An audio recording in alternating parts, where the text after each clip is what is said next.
আলাদা মাল দিয়ে আমরা যে ডিজাইনগুলো করি বা ঘরের ফ্লোরে একটু ছেড়ে দিয়ে যে মালের ডিজাইনগুলো আমরা দিই, দেওয়ার পরে যে মালগুলো আমরা কীভাবে সেটিং করি তোমাদেরকে দেখাবো। এই ভিডিওটা দেখতে থাকো শুরু থেকে শেষ পর্যন্ত। কীভাবে মাল সেটিং হচ্ছে, মিস্ত্রিরা করছে তোমাদেরকে দেখাবো। পুরো ভিডিওটা দেখলে তোমরা বুঝতে পারবে কীভাবে আমরা মাল সেটিং করি।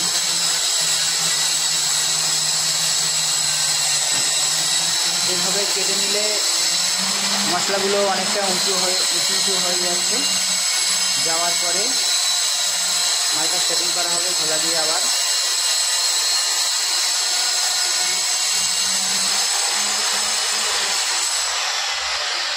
এরপরে আবার ঘোলা দেওয়া হচ্ছে। ঘোলাটা দেওয়ার পরে হালকা করে সিমেন্ট দেওয়া হবে, তারপরে মালটা সেটিং হবে।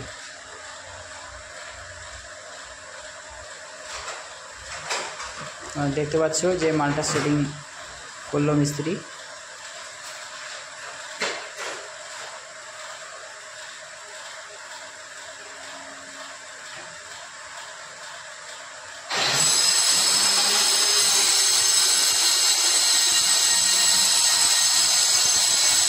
আমরা দেখতে পাচ্ছি খুব সুন্দর সেটিং হলো।